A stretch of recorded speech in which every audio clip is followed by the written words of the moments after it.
So what I wanted to do today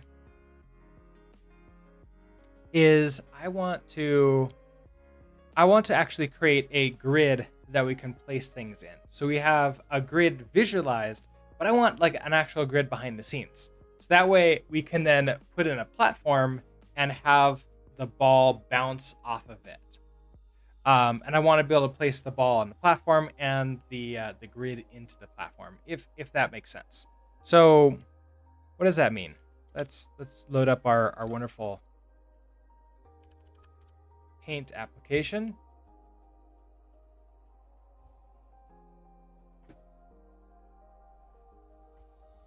And where is my... There you are.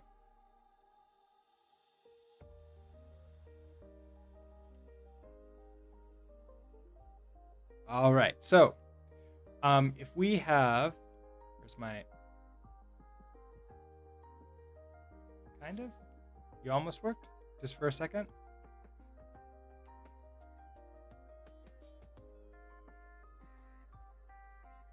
Okay, now it's working. Okay, so if we're drawing out a grid, but what I want to be able to do is create that same grid now, but as a data structure essentially. So if we take a look at my lovely straight lines here, I know there's a straight line tool. I could use that, but let's not worry about that right this second. So imagine that this is the entire world. I am Hardliner. Hello, and thank you so much for the subscription. You're on your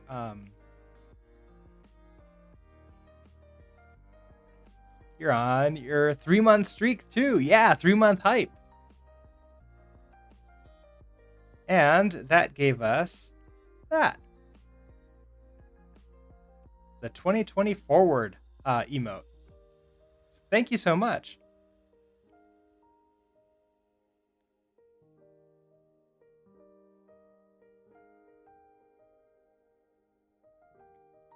All right, so let's imagine we have these different objects in here. So we have maybe our ball falling down. Come on, let me draw it. Not that. Okay, fine. I'll draw an actual circle.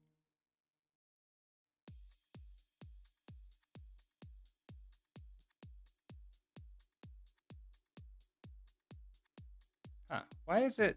Okay, so now it's happy. Just thought you'd check out your stream before you start mine. Oh, what are you going to work on today, RM Hardliner? Are you going to continue working your game, or is it going to be playing Hades, or what?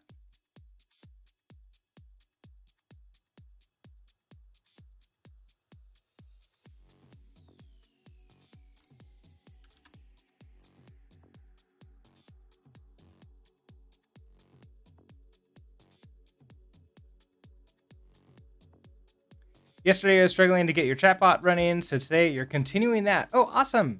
Yeah, chatbots are fun. I ended up creating one using and you want to install Nixos. NixOS? I don't know if I'm familiar with that.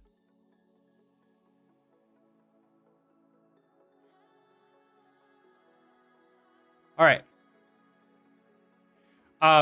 So the idea with the grid system here, Utsby, good morning, hello. The idea with the grid system here is that I want to have our circle, and as it's drawing, which is representing our player, we need to grab everything in this square, this square, this square, this square, maybe some other ones too, I'm not sure. Basically, that way we can do collision detection, but only for these items. If we have another platform around here, we don't need to check against this one to see if we're impacting against it. All we care about is this one right here. And therefore, that will allow us to do a lot less work in our update loop. But what this means is we need to create these this grid system first, and then every single frame as we're moving around, we can check, are we still in whichever cell we're in. If we are, stay in there. If we're not, remove us from it and then add into the next one. By the way, I do have a question for you. You did mention someday you taught people to code, right? Do you have any resources in teaching? Oh, because that's what you want to do as well. Let's see. So what, I guess like what kind of teaching? I did a classroom environment. So I was at a code school where we had like 20 to 30 people in the classroom. And so I was actually like, people in seats looking forward. And so it was a very traditional style classroom environment that I had. I also had other teachers teaching other classes at the same time. So it wasn't just me.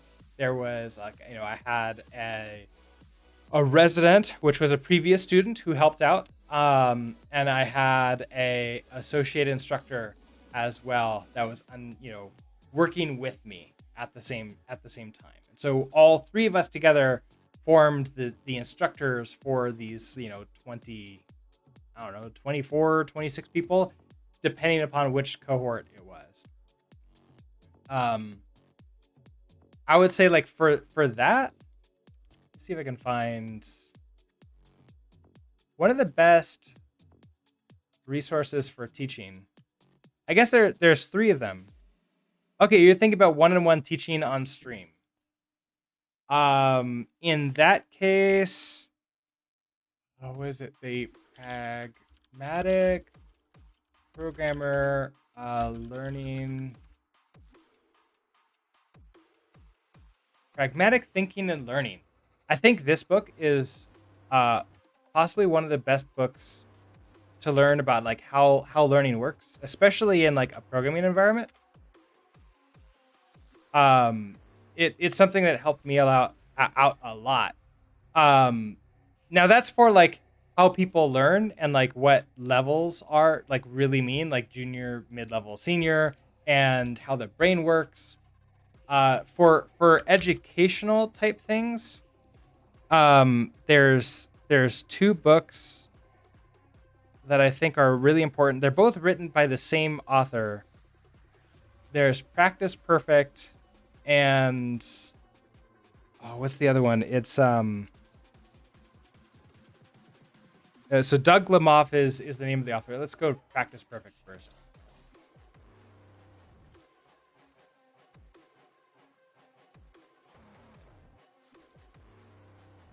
So this is an excellent book. And then if you want, like, so that's talking about like how, like, the difference between practicing and what you can do to sort of like help somebody practice and get better and what that really truly means, like drills also. And then Teach Like a Champion is another excellent book. Basically, it's it was the handbook that my team used, the sort of like taught us everything we need to do. This book, as opposed to all the other books, is aimed at traditional classroom education, specifically younger students. But I did find that even teaching adults, most of the lessons in this book are very adequate. Specifically, if let's see, there's check for understanding is probably one of the most important techniques possible, and I haven't figured out how to do this in an online sense, because like if I decide to do a lesson and like teach somebody something, check for understanding is where instead of I can say, okay, do you have it? Do you understand? And then allowing you to say, yes, I understand. I totally get that. That's called a self-report. Completely useless. It doesn't give me any information. Besides the fact that you're either confident or you're too afraid to tell me that, you don't get it.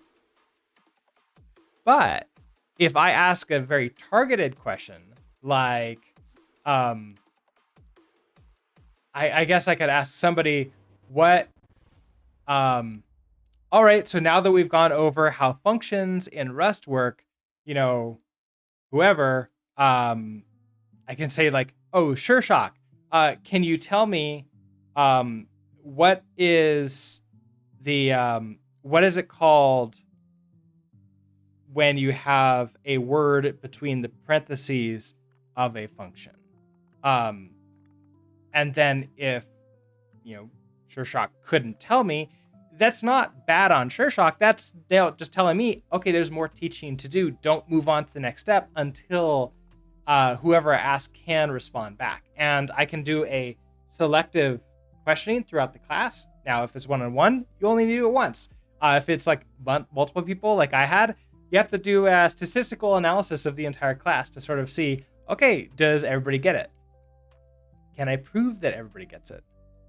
Anyways, those are 3 resources that I would highly recommend if you want to get into any kind of teaching. It's a science all on its own. SureShock, hello. You're sorry you're lagging. Oh, it's okay. Still lagging. Let me come back after 1 minute. No problem. Yeah, I really do want to figure out how to do this type of teaching stuff in like on a stream. But the problem that I have is with the lag, even with low latency mode on, when I ask a question, you'd only be able to respond in text format. And it's very hard for me to determine, do you really get it? How do I know that you get it? So I haven't figured that part out yet. You could teach me how to teach on stream. Ooh, that could be fun. Get people on Discord. See, that's where we could do is we could do that. Okay, now was the question. SureShock, I'm sorry. I was using you as an example for a teaching type thing, and I saw that you did pet the cat, so I just chose your name for that. So I'm so sorry about that. Basically, where's Kitty Cat? Let me see if Kitty Cat is around. And then we'll continue on. But yeah, like teaching on Discord might be the best way, because then we can go there. Anybody who's watching, there is some learning that can be done, but it's sort of like self-study at that point. He is not sad anymore. He spent yesterday, Friday, he ended up spending in the afternoon just lying on my arm sleeping, and so I ended up having to like just hold him like this. It was meetings all day, so it was fine, but he just slept on me all day, which is perfect. All right, I'm gonna go see if I can find. And let's go ahead. Back here, what were we doing? What were we working on? We were. Let's see, grid stuff, right?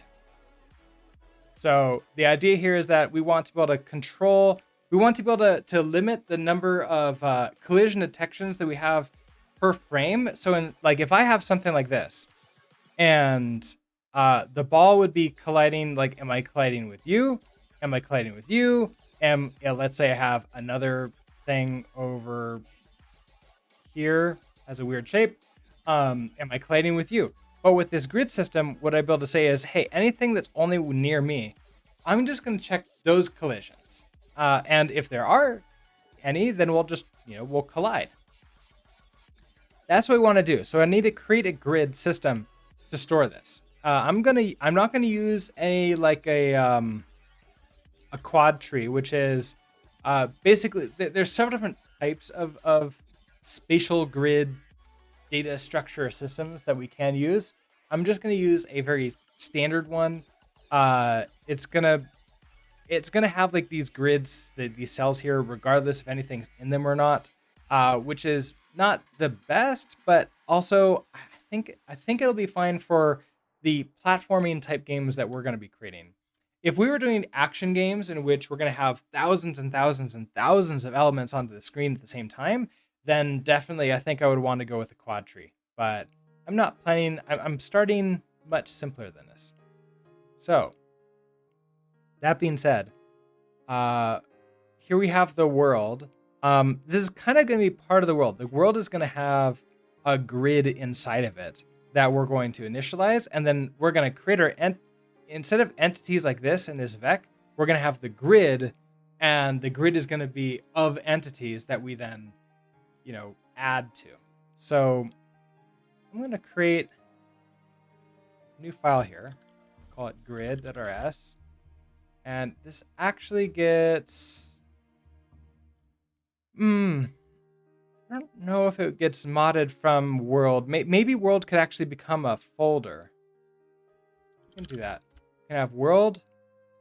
Grid goes in here.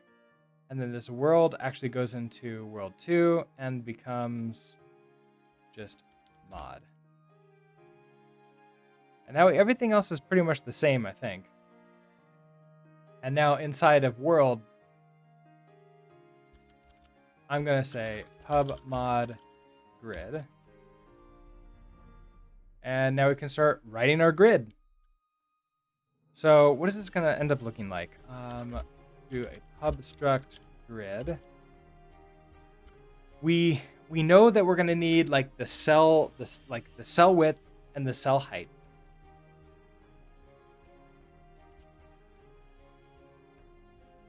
And it's probably going to have to be F32s because it's like things are going to be based in them based upon like their actual coordinate structure, like their location. If it's at like 23.337, then I need to know which cell it's in.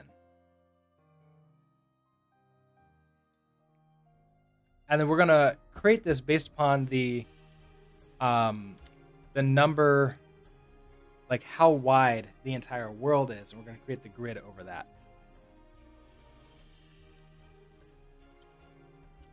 All right, so cell height F32.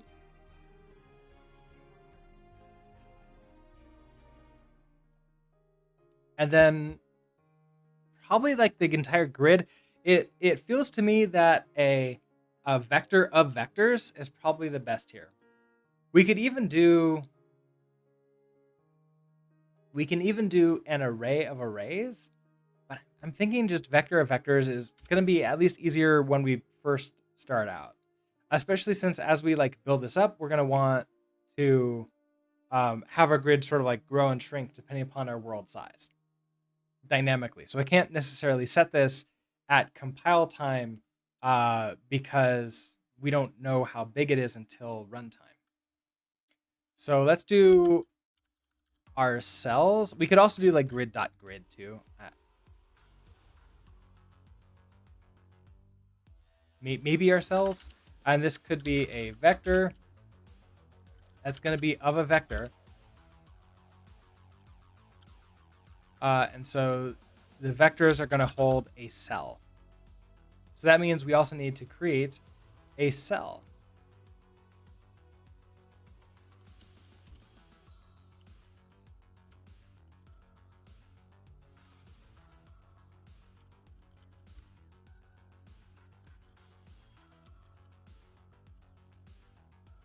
Okay, so if I just do something like that for right now, then you should be happy. Can I find cell in the scope? Let's pull you in.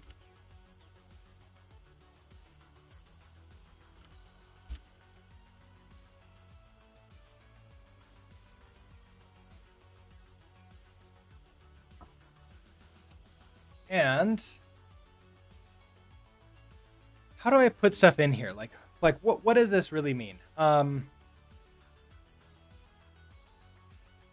And I guess like adding into a cell, like a cell is really just going to be probably like a vector of the like whatever entities are in it.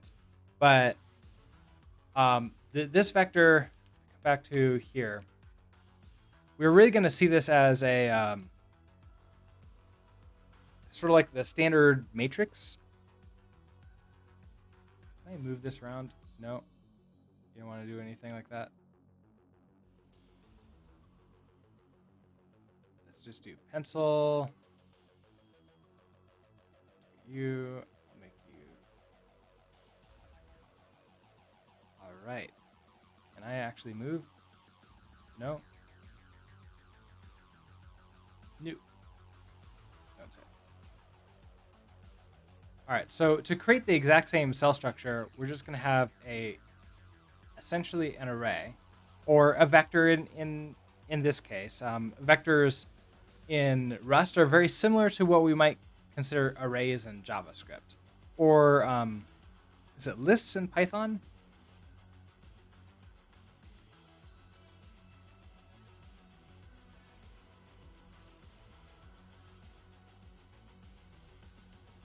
I don't know why sometimes it just does dots here like that. I have to figure out like what, like the Wacom tablet on Windows is a little bit. Maybe it's just new software. I'm not used to it.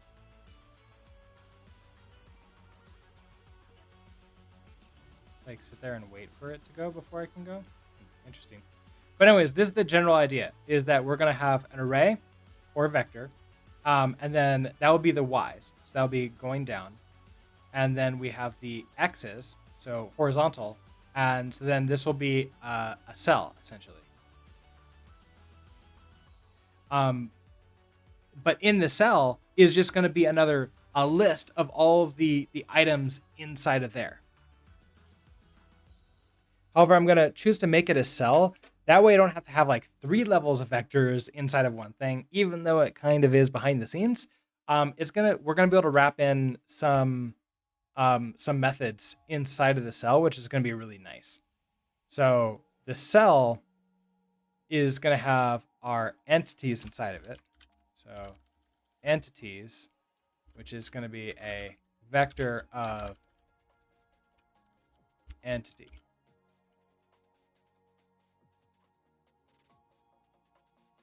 And so that's what we're really concerned about here. So if we have our cell width and our cell height, well, actually, if we have this cell width and cell height, we probably want to throw this in the cell, don't we?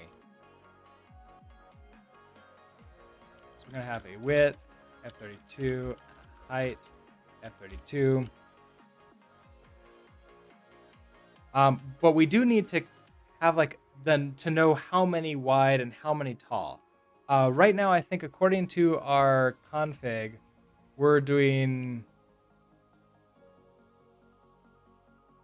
so a world width and a height of 5,000 and a world unit width of 50. So that divides evenly, and it's also a square world, which is fine. Actually, I think the square world is going to make it a lot easier for our math. But when we're done with this, we can change this to be whatever size we want, and it will work. Okay, so this being said, if I want to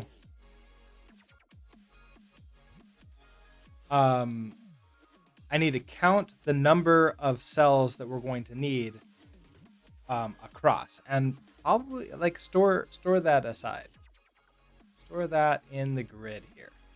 So we're gonna have here our width is gonna be a U size most likely, and we're gonna have a height which is a U size, and that's gonna be the number of cells wide and the number of cells high. So if we create a new function that's going to do these calculations for us. And this is where we might want to set up like our tests.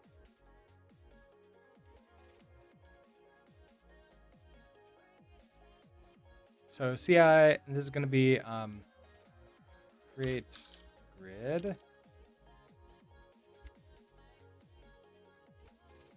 All right. If I pass in, so I'm probably going to want to pass in elements from the config, and then that's going to tell us like, well, what the size of these all are going to be.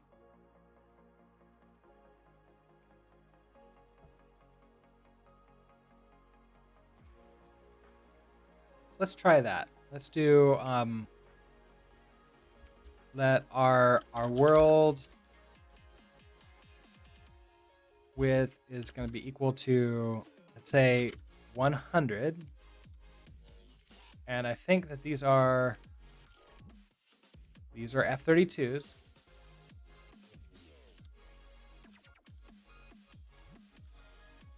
World height is 100.0. That cell width is 10.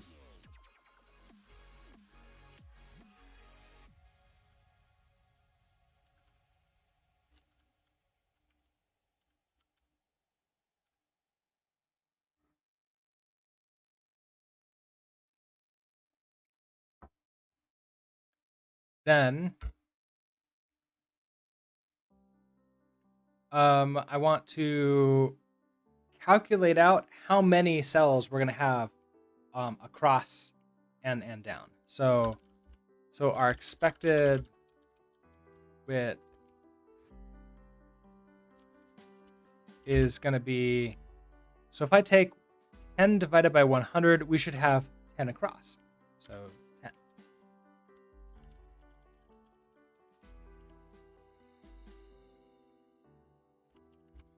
equals, come on, spell correctly, equals 10. And so then I just want to test that. So I'm gonna assert, well, let's create it first. So that our grid is gonna be equal to grid new. We're gonna pass in the world width and the world height.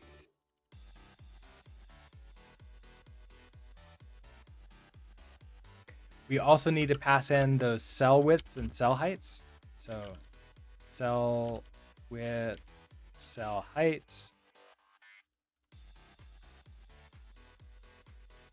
And then we can do our assert equals. It's going to be grid.width.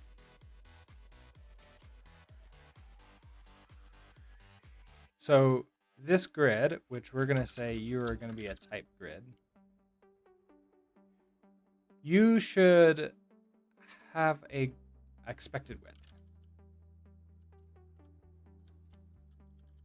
Assert equal grid.height is going to be expected height. All right.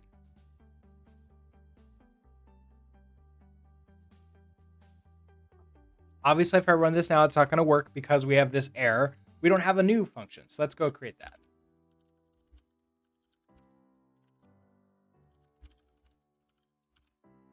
And we know that we're going to need to take in the world width,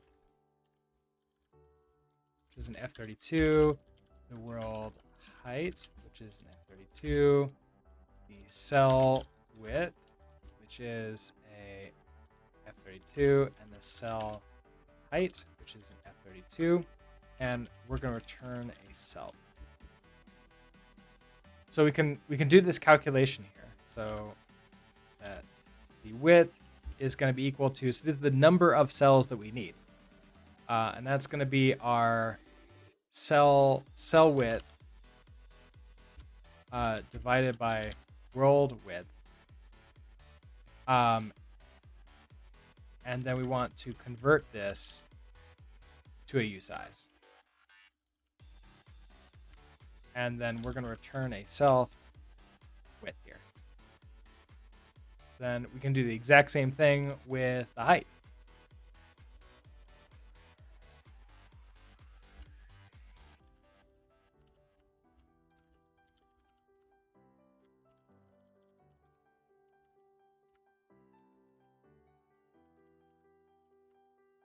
And then our cells. So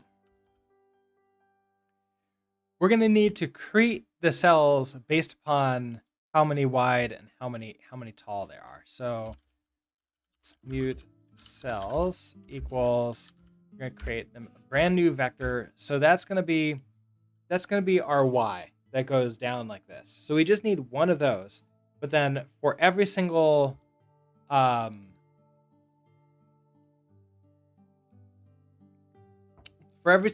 across, we're going to need to create another cell. So that's going to be the height is going to be, we want to create one for each of these. But then inside of there is going to be another, like the cells are going to be put in based upon this. So we need an ability to actually create a cell. So we should probably have like a new cell here too.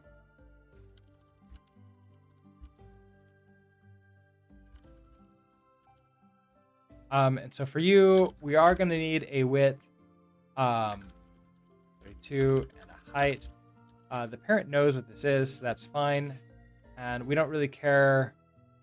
This is going to start off empty.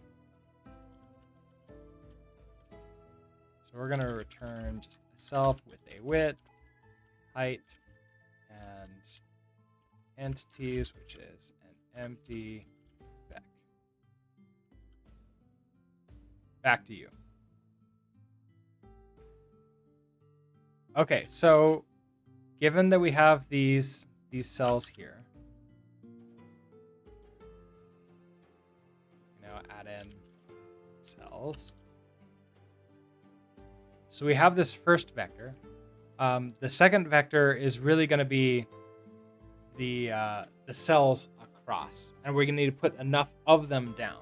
So we're going to do a for loop. So for this is going to be the index y in 0 dot dot, and so that's going to be the height. And this is one of the big reasons why we need it to be a usize as well. So now I need to have the right, I'm going to create a vector here, but I also need to make sure it creates the vector with the right number of things inside of it, which I think we can do with the same syntax we do with creating arrays. So we're going to do a cells.push, and this is going to be a new vector. It's going to contain a cell. And so that's going to be interesting. We have to create a new cell, which is going to be empty. So let's just do like a new cell equals cell new. We'll pass it in the width. Now, this is actually the cell width.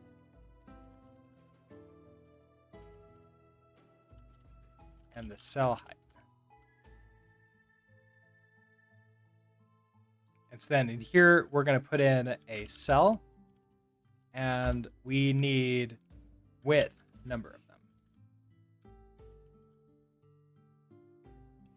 Now this is telling us, hey, we need to implement clone and I think copy, but maybe just clone. So let's go ahead and add that in here.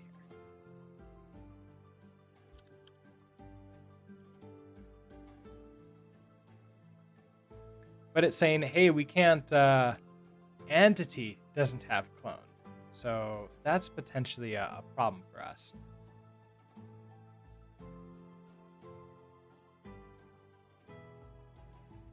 If we go to entity, it has all of these things in it. And I think we don't implement clone on it right now. But the problem is that if we do that, then all of our traits and everything else needs to implement clone too, because this physics system, everything else needs to. And I may need to implement clone for some it might be like a shadow clone. So if I do this, we're gonna run into more problems. Let's try it anyways. Now it's saying, hey, draw system and physics system doesn't implement clone. Okay, so let's say I go to the draw system and I add this in. So we have self debug. Can I do plus here? I can. So now it's saying, well, hey, the draw system now needs to implement clone. So you see, this is goes all the way down. Now in this case, we're fine here. Everything's okay. But now the physics system, we need to do plus clone. Now add u in to implement clone here too.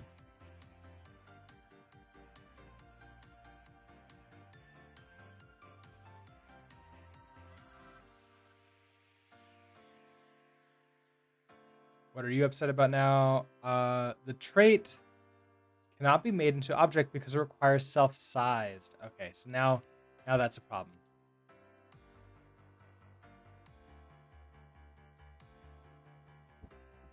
Because it doesn't know what the size... It says that it needs this to be a size, And that's really, I don't want to have to do that. So I think the answer is to not implement to clone myself.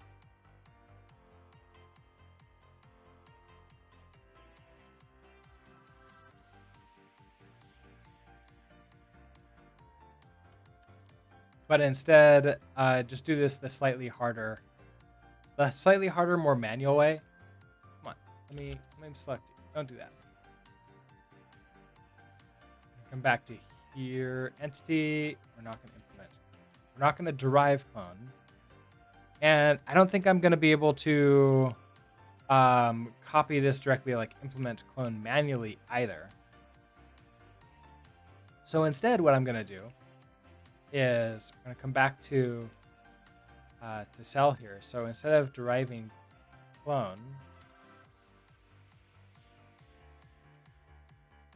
the answer to me is to come back into the grid here. And so instead of being able to just do it this style, we can do another loop and insert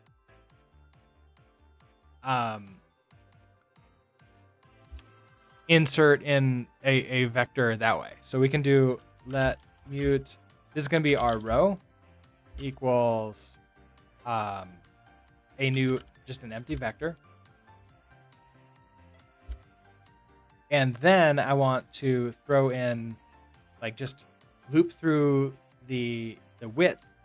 So for index x and 0 ... width. Then we're going to take our row, push in a new cell. Like that. And we're going to put in the cell width, cell height. Okay, so at the very end of this, after we do that, we're going to push the row into cells. So cells, push the row in, and then we return that out. Now, we're not really using these indexes. We don't really need them. We're just counting. Although yeah, I guess like each cell doesn't actually have to care where it specifically is. The grid itself cares where they are, but it knows where they are based upon this vector of vectors. This cell here specifically, we don't care about.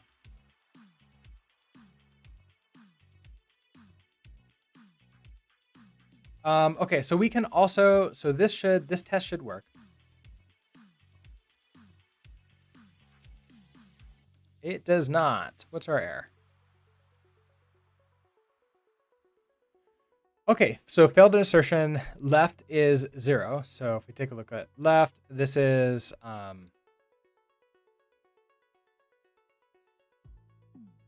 46. Okay, so for this one, grid.width is 0, but the expected width is 10.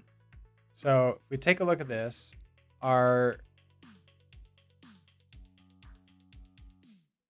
cell width divided by world width. So what are we passing in? We're passing in cell width is 10 and world width is 100. So 10 divided by 100. Let's open up a calculator and just double check our math here. So if I do 10 divided by 100, we get 0.1.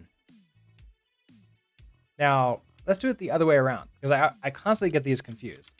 100 divided by 10 is 10. So that's what I really want to do. I would need to reverse these. So it's actually going to be our... try to be clever about this. I'm going to say... do that. There it goes. So cut you. Forward one line, divided by, and then paste. So if I rerun our test, now it works. Okay, so now we have exactly what we want to. That's why I do these tests these tests with the manual calculations with stuff that I know, because it's so easy for me to reverse the math when I actually write the logic. So having that test out there is just so much nicer. Now we also want to test the grid, like to make sure that we created it the way we want to. So specifically with this, we've created a 10 by 10 grid. So I should build a assert equal that the grid dot cells dot length is equal to 10. So that's 10 down. Should also build a circle that the grid dot cells of position 0 has a length of 10.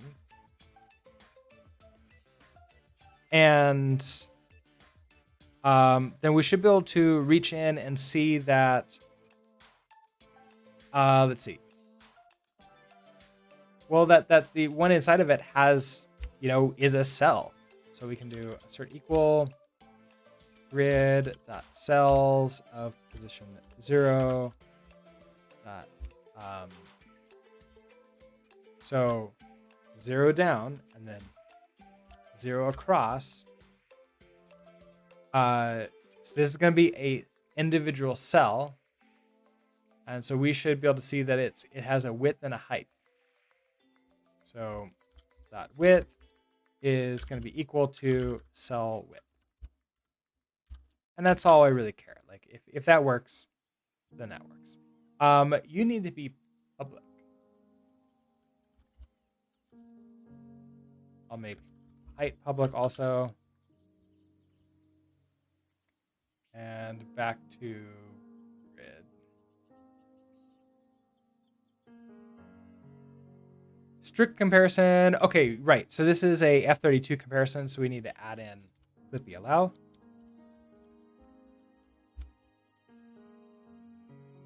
And let's run this test again.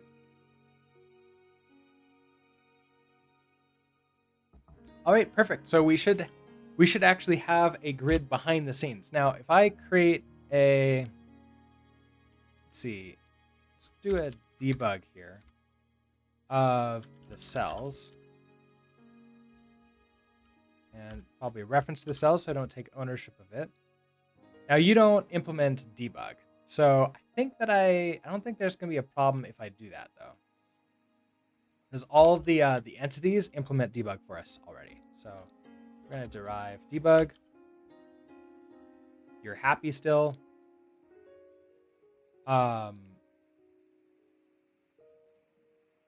You claim that you're not having new run. Oh, I think it's claiming that it's not running new because this new isn't being run. Therefore, it knows that this new won't be run. But we'll be fixing that shortly. Let's go ahead and run this test. And we should get the printout of what these cells look like. And so here it is. We can see like here's a row, and then here's each of the individual cells. And so there should be 10 of these, which it looks like there are. So perfect.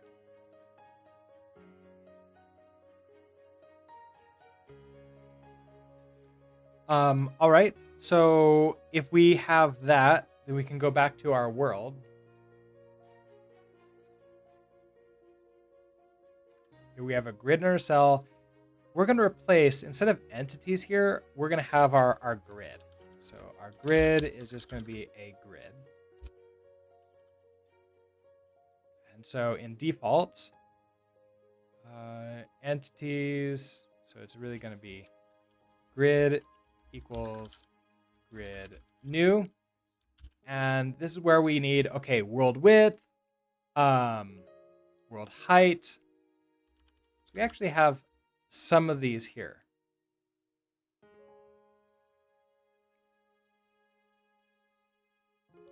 Now what's interesting though is that we have this, we have these sets, don't we? And that's actually going to potentially cause us a problem. We need to be able to create the grid with whatever we've set here and then whatever is like reset. So we're needing some kind of build to reset the grid.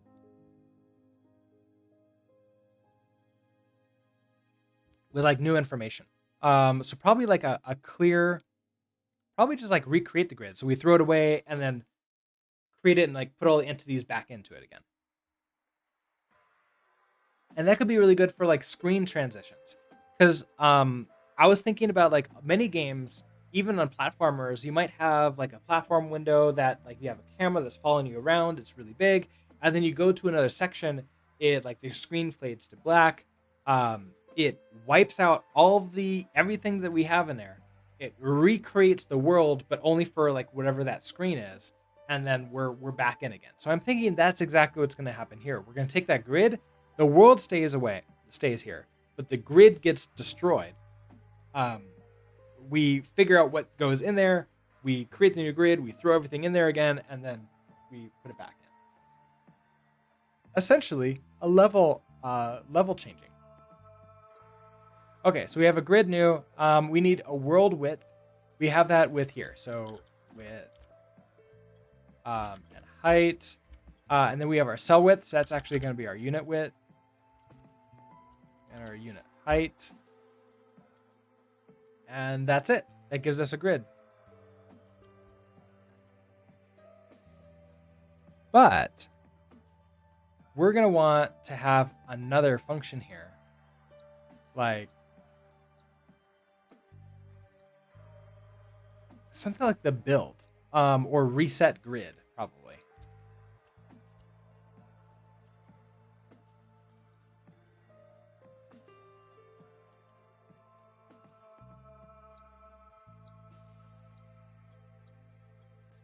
And I might want to have this be like a mutable self here so that I could reset it.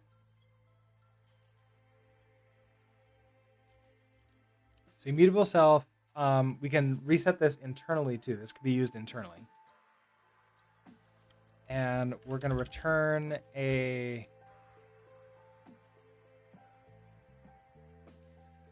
Well, I don't know if I need to return anything at all. This is just going to reset the grid internally.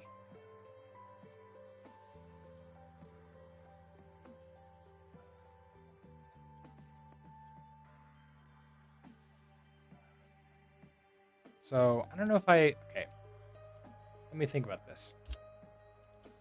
When we first come in here and set up, that's going to be in our main library. And we see that we're creating a new world and we're adding in, okay, set the gravity, set the size, and then set the unit size, which I think is really important here. Because when I set the unit size and I set the size, that changes what the grid is going to be.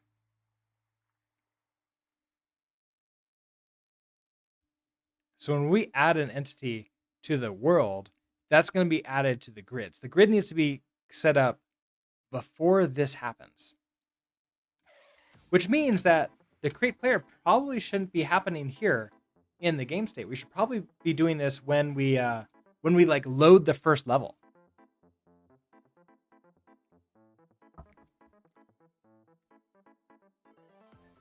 Which means we probably don't care about having the player here. I'm going to do something like we have this let mute world, and then we do something like world dot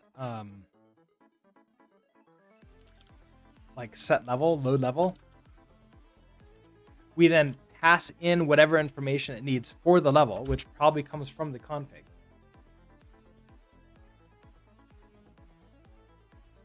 Or we have like an index of what the level is going to be.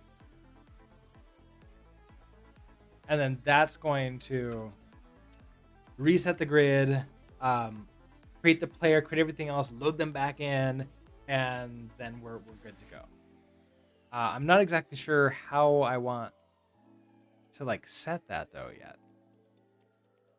It's gonna be interesting.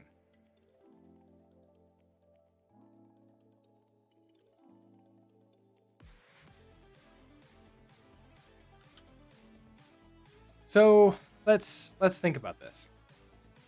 If we start like at a starting soon, then in update, we'll probably have like a command or something that tells us, okay, time for us to go. That would then tell our world when it updates, okay, time to like load a new level.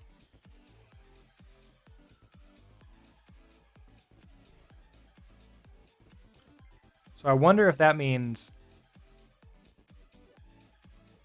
we should reset our grid inside of world, and you don't really care about it out here.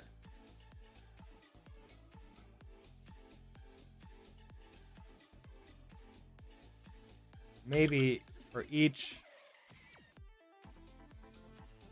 of you, when we do set size or something like this, we do self.width. World is getting big. Yeah, I know. It gets a little bit complicated, but then the idea is that the extra complication of this is going to make it so that I don't have to worry about speed, and like I can throw in as many elements as I want, as long as they don't all cluster together too much. At least with this grid style. If they do cluster together too much, and I find that I'm trying to create games that require that, we're going to have to switch over to a different grid system. But the general grid idea is going to be the same. It's just not going to be a vector of vectors. It's going to be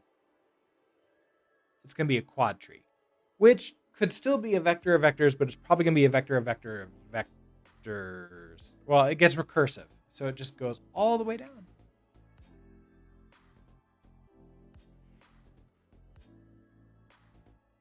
So when we set the size, we probably want to reset our grid at this point in time. So let's have a reset grid function. And this can be a private function. Function reset grid. This can take a mutable reference to a self, and that's pretty much it. What we're going to do is we're going to basically kill our grid, just have it be lost, and then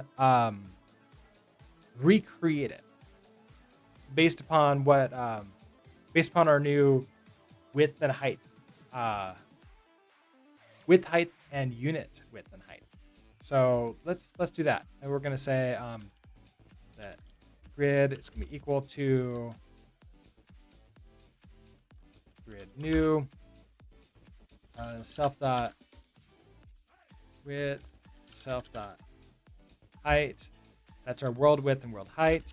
Then we're going to do self dot unit width, self dot unit height. That gives us our grid. And then we're going to say self dot grid is equal to grid, and that's it. That's all we have to do here. But we do have to call this. So we set the size. So self dot width and height, and then self dot reset grid. Set unit size. Self dot reset grid.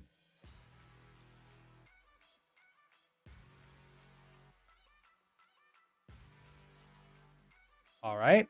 So, I mean, that makes that part happy. And now we know that we're always going to have the right size grid by the time we start the game. At least we have that now. We may even want to like update reset grid to dump all of the entities that are in the grid and then re-add them back in again, or at least the ones we care about. But I'm not exactly sure how I want to deal with this. So I'm just going to keep this as a reset grid, which gives us a fresh grid. So then we have a problem here. We add an entity. That was the next thing that we're doing here. If we're adding an entity that needs to go into the grid at the specific spot. So we need to go into our grid here.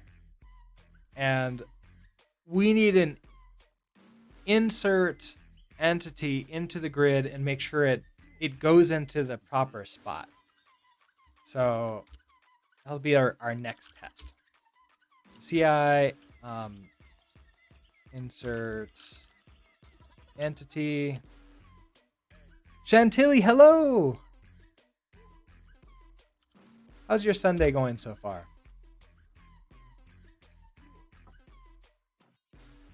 All right. So I now want to insert something in. I guess let's create our grid first.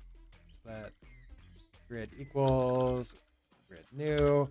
I'm going to make this same thing as everything else. So 100.0, 100.0, 10.0, 10.0. So that's going to make the math pretty nice. Pretty good. Cannot wait for Christmas. Yeah, I know. It's that time of year. We don't put lights up on our house, but it's always like I always feel bad about that because I love watching other people's put lights on their house and like seeing it. So I just never feel I have the time to do that. So um I just wait too long and there's like, oh man, it's January already. Well, I can't put up the Christmas lights now. I guess we'll wait until next year and just ignore them then too. But maybe one of these days we will.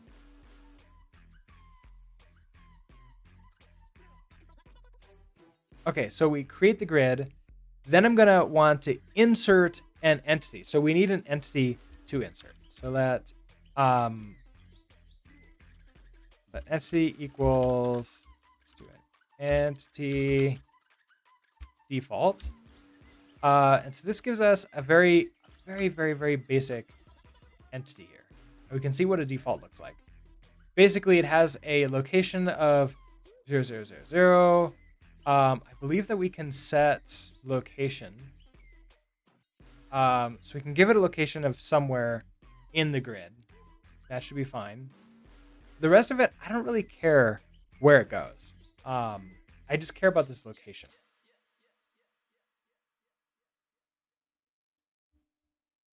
So maybe let's do a dot set location. Now, where do I want to check this? We can start with well,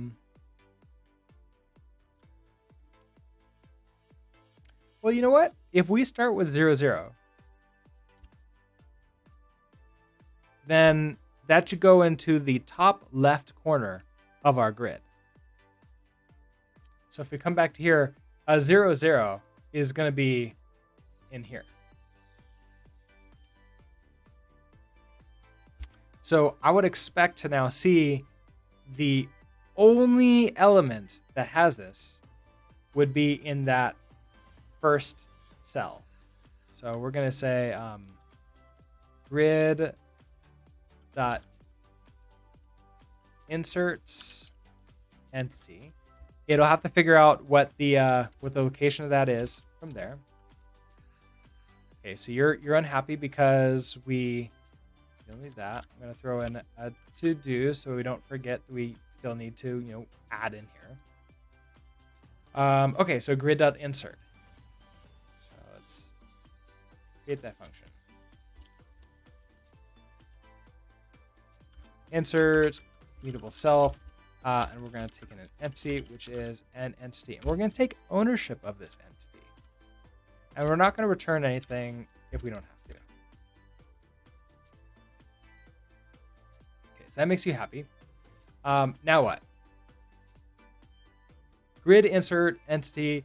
Once we insert it, I would expect that we can do assert equal grid dot cells of position 0. So 0 on the Y, 0 on the X. And this is going to give us a cell. So then dot for this specific cell, we have entities. If we have like get all entities added in here, which should just give us a reference to all the entities, basically just a reference to this vector. I think that should work. So let's function get all self and return a reference to a vec of entity. And I'm just going to return self dot entities. Need to be a reference. Okay. Back to grid. Okay, so then get all. And then of that, position 0. So the first one. We've only inserted one, so that should be fine. And then that should be our entity. So we should be able to say dot location dot x could be 0.0. That's what I would expect to see out of this. So if we run this test, we have errors. So over here in this mod, because we have all these errors, I can't actually run our tests, which is a little bit sad. All right, so we have this insert. We're going to insert you into here. You're going to take in an entity. And we need to throw you in there. So we need to find which index we're going in. Now we have the entity's location, and so design decision, and I should probably put a comment in here for this. Inserts an entity into the grid. We are basing the position on the center of the entity. So I don't have to do any math based upon like the width or the height to figure out where to place this entity in. We're just going to say the location is going to be the center of the entity. Right now with circles, that's really easy. Later on for like various draws, we're going to have to update it for square based or rectangular based entities, which is going to be mostly what we're working with. Is probably rectangular. But for right now, the grid, all we care about is, hey, you give us a location. We assume that's the center of the entity. Okay, so we have the center of the entity here. We need to find the index X and the index Y. So that's going to be interesting. If I just do something, silly, like I just ignore all this and I say, well, you know what? Let's just say self dot cells of position 0 of position 0. We're going to push. Well, so that's going to be interesting. We need, in a cell, we need a push here. So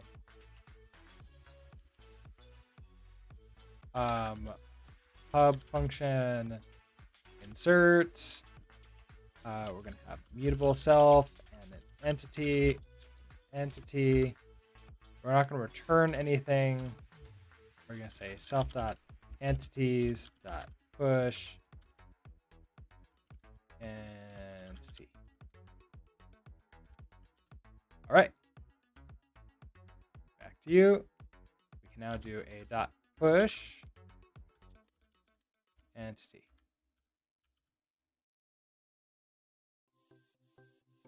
Oh, right. You're not push, you're insert.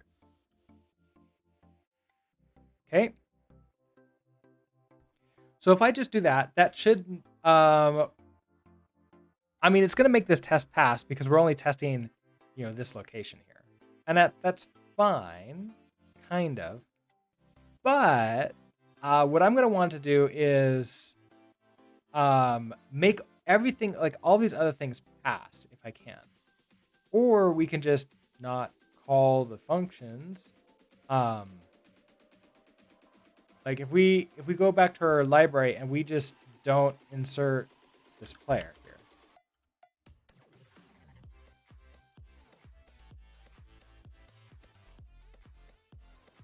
And we're gonna want to not draw. Okay, so add entities, we ignore you, we ignore you. And we basically just ignore all of these things. For right now. Because all like the update and the draw, they're gonna have to be moved over, and the grid's gonna have to handle them, and the cell is gonna handle all that kind of stuff too. All right, so back to our tests. Okay, so add an entity to the world. this is basically going to be changed. Like, we're not going to do this through the world anymore. That's going to be done through the grid. Let's see.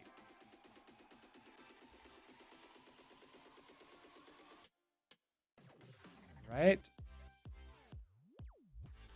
So then in grid, we have one error here. Grid.insert, we need to bar u as mutable.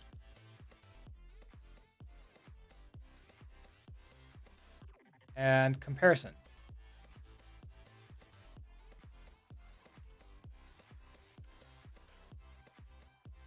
All right, let's test to see if this works.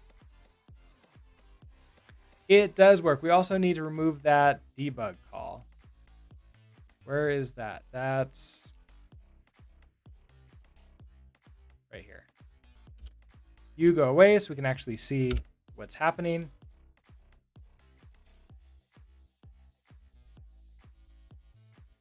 Okay, so it inserts it into the correct location, the correct cell.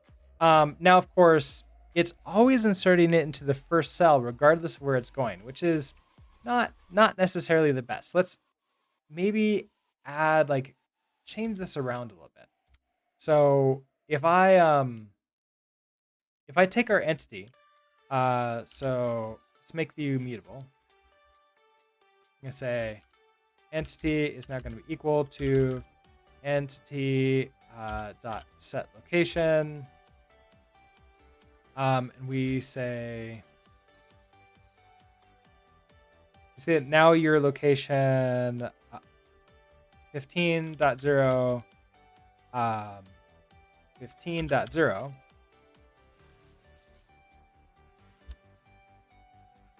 we grid insert this.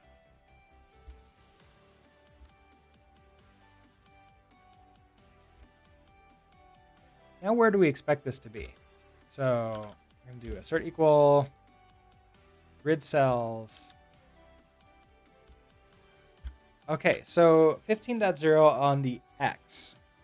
It's a little bit of math time. So if we have, let's like create a new one here. Let's see, are you gonna like me today?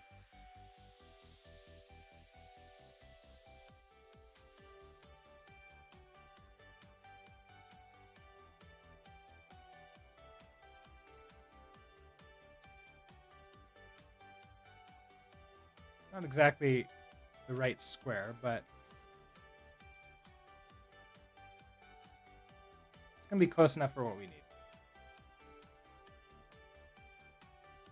So we need to do 10 of these.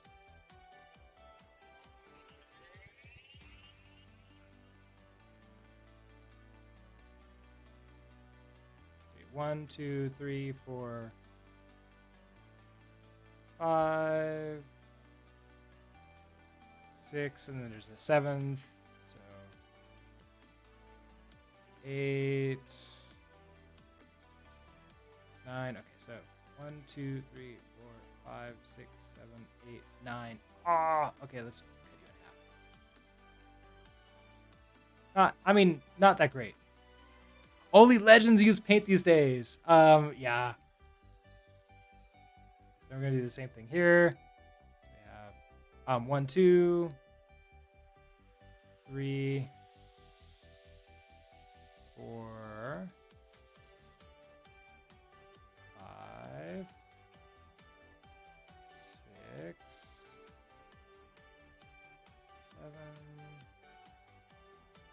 8, 9, 10. Beautiful. It's a beautiful grid. Okay, so we have, we know that this is, let's use like a bright number like this. We know that this is, why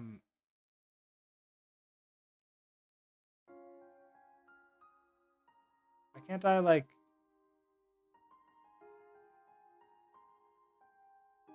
0, 0. Oh man, I don't know why sometimes it's easier to write this than not. It's like just drawing a dot when I have a pencil on. That's cool.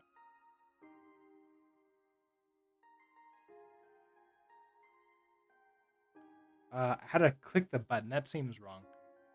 Maybe I'll have to go like set up the Wacom tablet settings or something like that. So you know, like this is, if this is 0.0, and maybe I'll just undo a bunch of those dots now. Okay, so we know that each of these are 10 wide. Change brush. Yeah, let's try changing the brush to do calligraphy pen maybe. So we know that these are. It didn't seem to. Didn't seem to help. Oh wait, we can do pencil.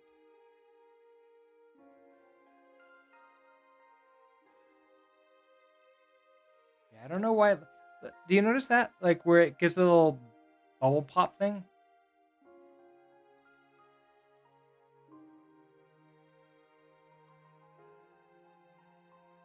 I don't know why that does that. That's kind of weird. It just shows that I don't know how to use this thing. Clearly, I'm not like got this in touch mode. No, yeah, no, this is not in touch mode. Well, it just goes to show I don't know how to use this tool. I mean, okay, that works. So these are each.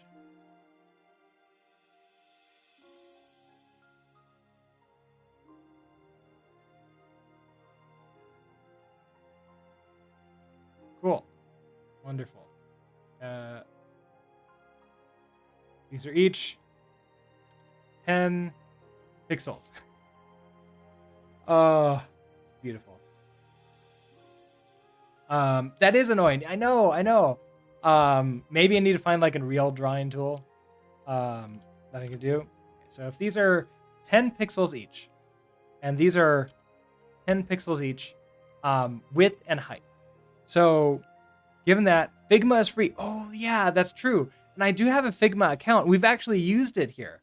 So maybe I'll just do like I figured that this, I just want to draw something and like use this as like a whiteboard essentially. I figured that paint would be perfect for that, but apparently they've been trying to make paint actually useful, which is actually ironically less useful for me. I just want it to be something I can just draw and it draws. I guess that's asking too much for paint. Paint 3D, I don't want to click that button. I'm worried about it. No, I just feel that can't possibly be what I want. That feels like it's going to be even more of like an advanced paint thing. Okay, so given the width and height of each of these squares is 10, if I'm going to 15, we know that that's going to be, well, this is, so 0 through 10 here. And then all of the numbers, they're going to be like F32s. So 0.0 through, here's the question. Should this be 9.9999999 and then 10.0 starts here? Or should it be 10.0 start ends here and then 10.1 through 20? It doesn't matter as long as I'm consistent. That's the only thing that really matters here. So 15, however, we do know that that's going to be halfway between this and this. So it's right here and then right here. So this is going to be, so 15 by 15 is going to be inside of here. And that lets us know that it's coordinate 0, 1, 0, 1. So that really means 1, 1.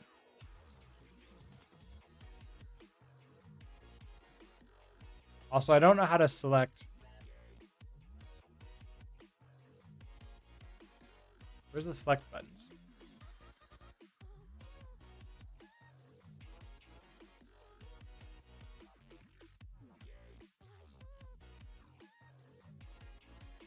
Select. Okay.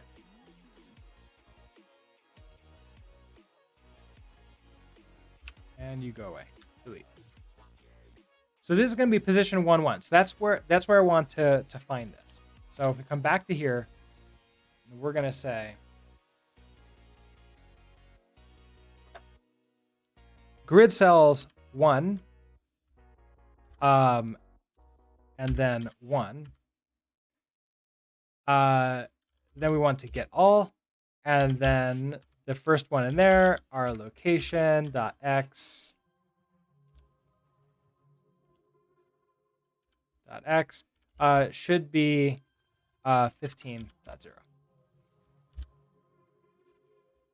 And that's just going to be our way to determine that it's inserted into the correct location. So if we run this test, except we have an error. What is our error? Use a move value entity. That's okay. That is correct. So I don't think, can I clone this? Oh, I don't think I can clone entities. So we actually just need to create a new entity. So we're just gonna shadow this. Instead of mute, I'm gonna do that. We can say entity equals entity default, then set the location. Okay, so we're happy again. If we run this test, we should get a failure because we should find it in that first cell, not this one. Oh, we got a panicked. Index is out of bounds. The length is 0, but the index is 0. Line 73, right here.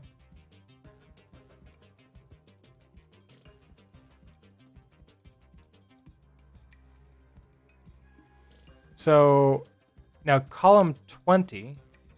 So 1, 2, 3, 4, 5, 6, 7, 8, 9, 10, 11, 12, 13, 14, 15, 16, 17, 18, 19, 20.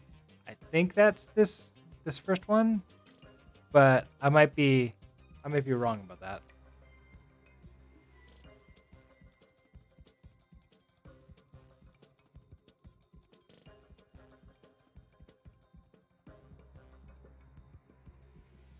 Yeah, okay. So it's just going backwards. It's not necessarily helping us here.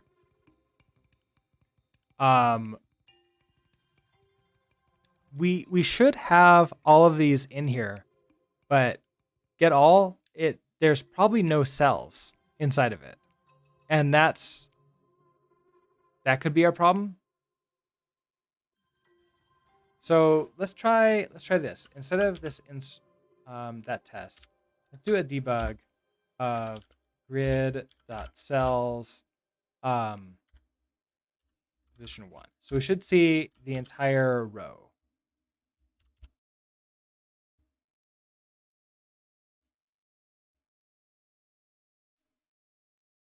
Cannot move out of there. I don't want to move out.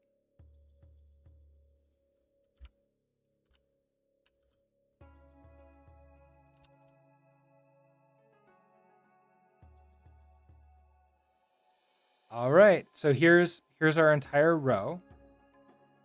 So that's fine. And then we want to get position 1.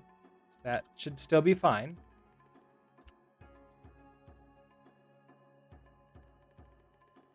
And so here we are, position 1, we have entities 0. Oh, I think it's dot entities.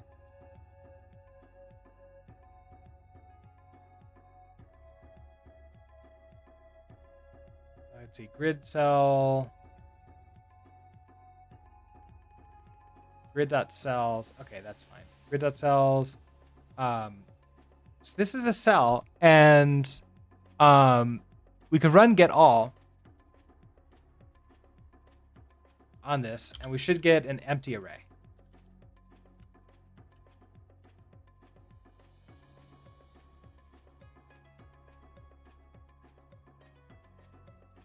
Here it is. Here's that empty array. Now, if I then try to index into 0, this is where our problem is. There's no entity in here. There is no entity in here. So that's what our problem is. So we need to appropriately find like get the actual index of where we're expecting this to be. So what's the algorithm in order to do this? If we have 15 here, if I take 15 and divide by 10, will that get us the algorithm? Let's try it. Open our calculator again.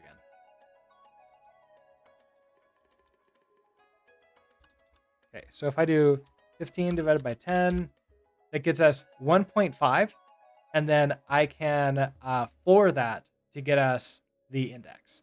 So that's 15 is the location, and then 10 is the number, is the width.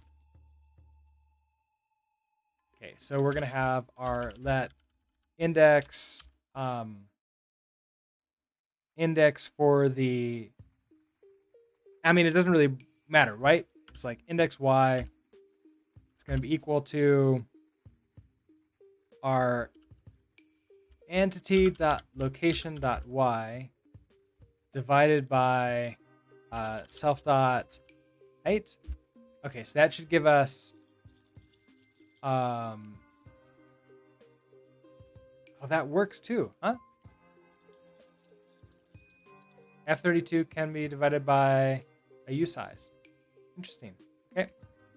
It's not going to lose any data. So let index x equals entity.location.x divided by self.width.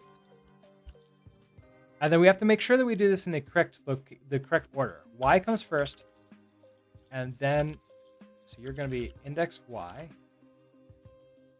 then index x, and then we insert entity. Okay, here we go. Now we're saying, hey, you need to be as a U size.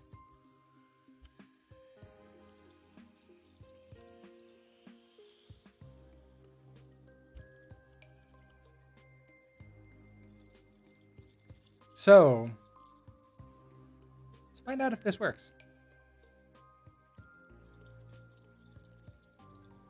It does. Okay, so now we're getting the appropriate locations here. So now we can insert anywhere we want on the grid, and it will go into the correct location. All right. So given that, I want to essentially take our player and reinsert them into the grid, but now they're going to be in the correct location of that. So where does that happen? We can, in the library, let's say we have this player, and we're going to add the entity, add the player to the world. So that goes add entity.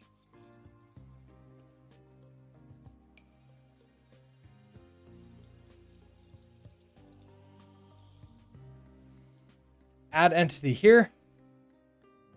So self the entity is at push. This is really going to be now a self.grid.insert entity.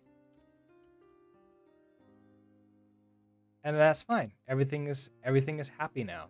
At least, you know, with adding a single entity that we have.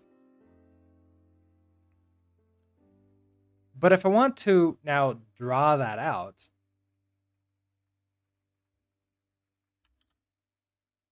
we have this next problem. We're telling now the world to draw. Fine. The world in draw is trying to loop through these entities and tell it to draw, and that's a problem.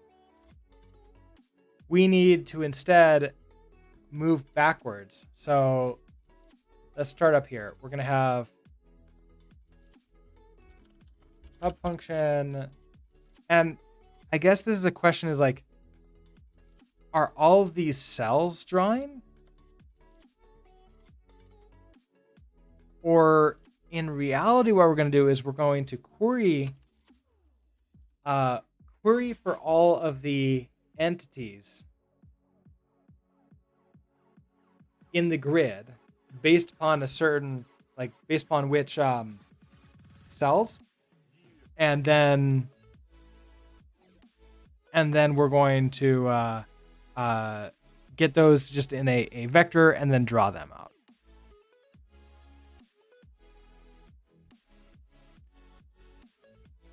That probably makes the most sense.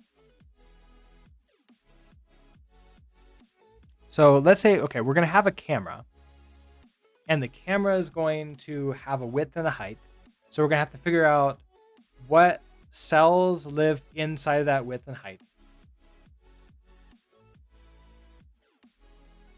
And then we're going to query the grid, get us all the elements, all the entities for like within this width and height.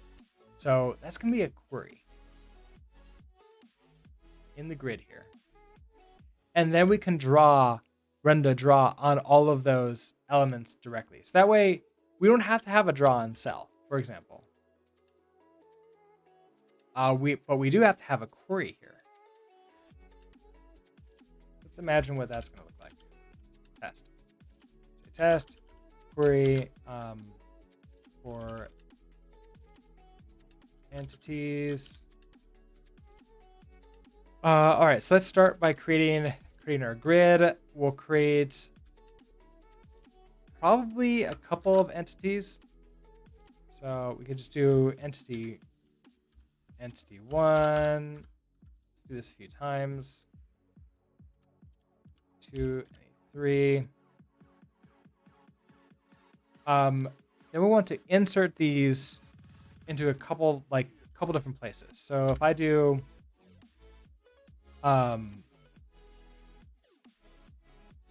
let's give this the default location. So entity 1 is going to be in the top left cell. Entity 2 is going to have a set location of, we can do like the 15.0, 15.0. So it's going to be 1, 1.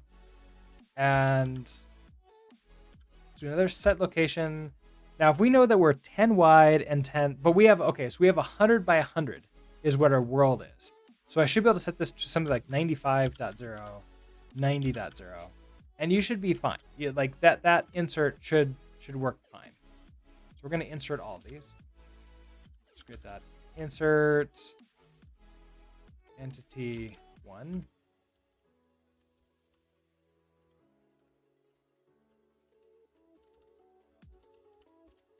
Two and 3.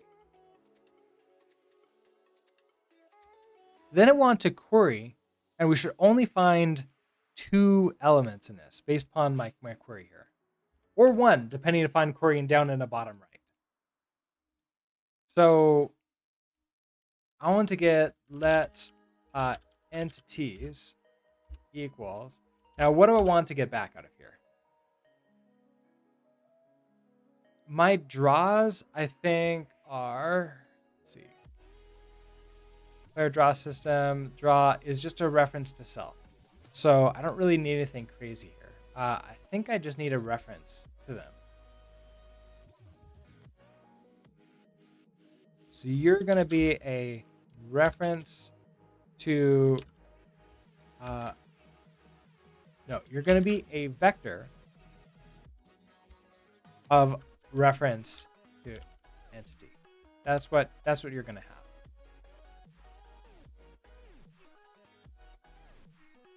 So we have to query and hand it probably a rectangle so we know exactly what we're looking for. So let's do let query equals just a rect here. And I'm using a rect because it's going to give us the x and y coordinates. So if I set this to 0.0, 0.0, my width is going to be like 50.0 and my height is going to be 50.0. And then I do our grid.query, and we hand it the query. We would expect to get back a vector with 2 of these entities. So first of all, you're going to be upset because we don't have a query function. So let's add that in.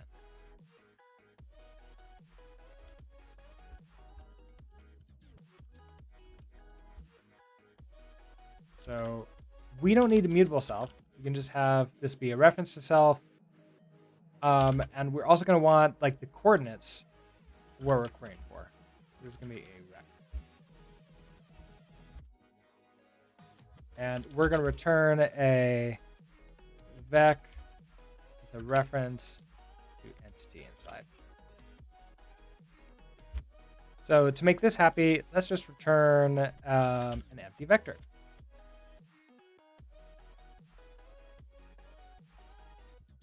All right. I mean, so this test will pass. I mean, I'm not really testing anything properly yet. So let's now figure that out. Knowing what we've put in here, we should get 2 entities back out. So we should be able to assert equal. This is going to be our grid dot cells. And that's actually not correctly. We don't have to test the grid. We have to test entities dot length should be 2. And that's going to fail because we're going to get a length of 0. So 0 and 2. Yeah, exactly. So let's write our query here.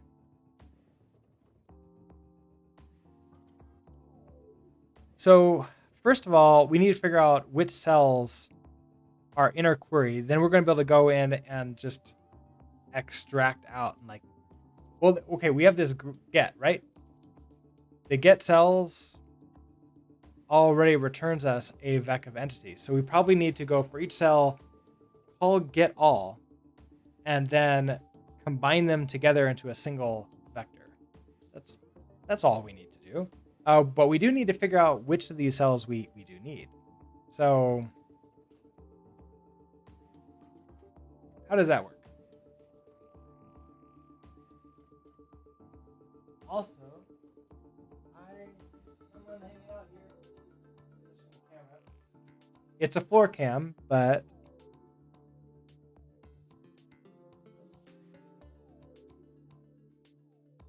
we have a Zilby hanging out. Still by the heater, but now on this side of the heater. So that's awesome. Okay, so how am I going to get this? If we're querying for, let's see, what is this? Basically, we know we're querying for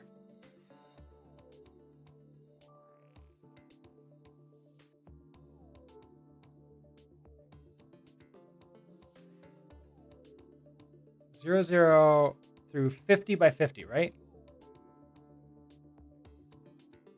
So 10, 20, 30, 40, 50, 10, 20, 30, 40, 50. So this is what we're querying for. And we have something inside of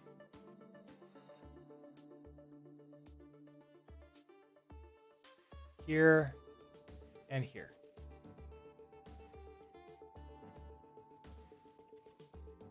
So we probably need to loop through the y and then the x, but only for this amount. That's going to be interesting. So if the width of our query is, okay, so we're starting with 0, 0. So we need the start x and the start y. So that's what we need to start with.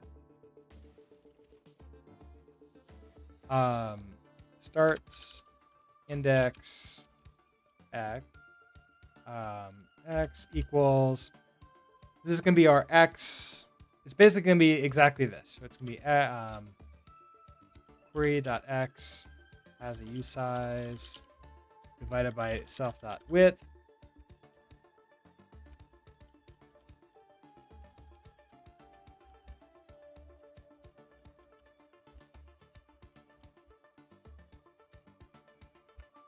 Okay, so that gives us our start coordinates. So we're going to start with 0, 0 here. But we might start over here and like have a different, a different query. And then we have to have our width, right? So our width is really going to be our start x plus the width, and that's going to give us the end that we care about. So let's do let end index x is going to be equal to query.x plus query.width. Take this entire thing as a usize. Oh, hey. You're up here now.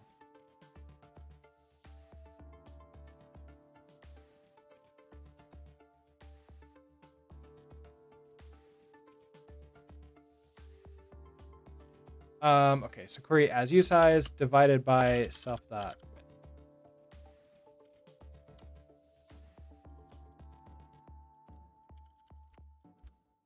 Okay.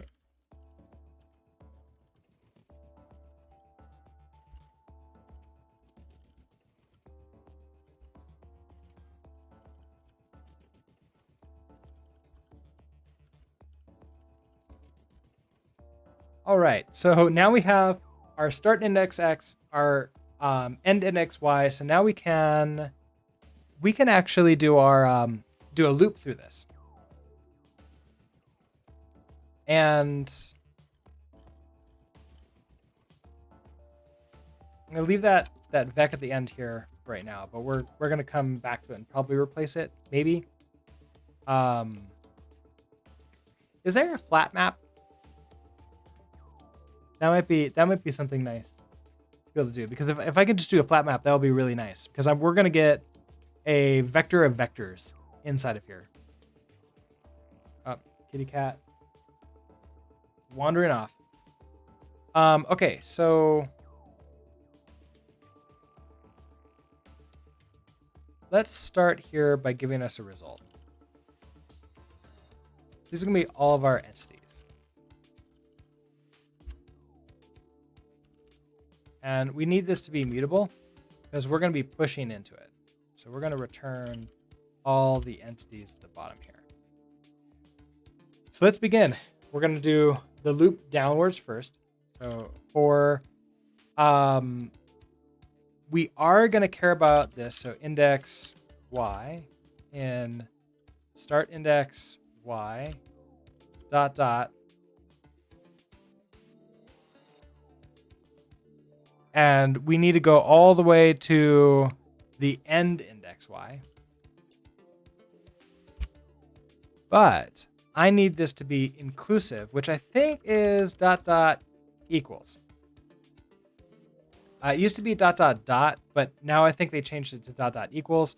We'll find out really quickly if that's actually it. And then we're going to get all of these. So for each of these, then we want to now go through and do the x's. So for index x and start index x dot dot equals and index x. All right, so now we can get individual cells, and then we're going to push them into the entities. So we're going to say entities push. It's gonna be self dot. We're in the grids. This is gonna be self dot cells of position index y, index x, and then get all. Okay.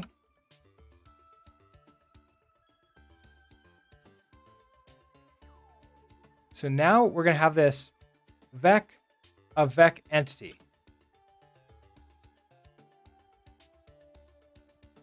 Okay.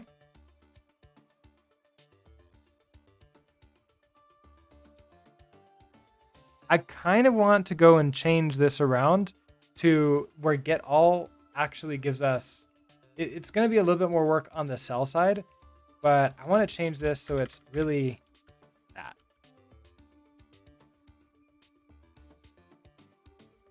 So how is this going to work? We can't just return a reference to this vec of entities, but what I think that I can do is map through the entities and return just a reference to it. So we're going to do a self dot entities dot iter dot map. I'm going to get an entity and return entity. Mismatch types.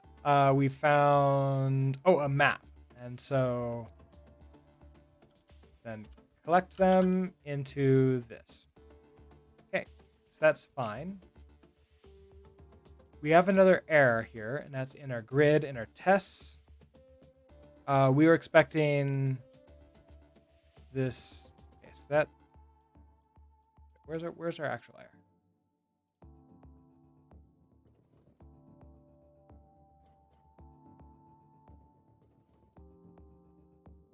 Oh, our queries. That's it. Okay, we're fine then. So here's our vec of entity. And so now we need to flat map it before we get done with this. So what are our choices here? So entities equals entities dot, I don't see a flat map. If I turn it into an iterator, flat map. Okay. Map adapter is very useful.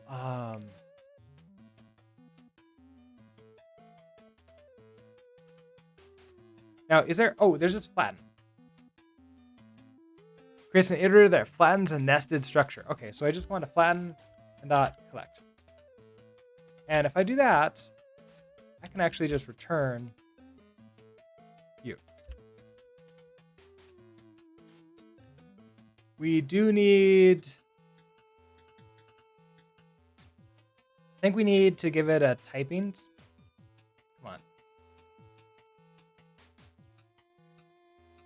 on. Value of type center vec entity cannot be built from an iterator over. Oh, double array.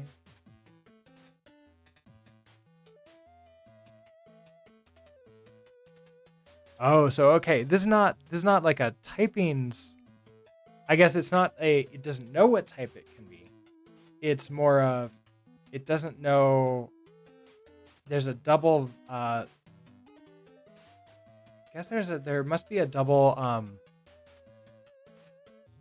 Oh, can I just into iterator here? Take ownership of it?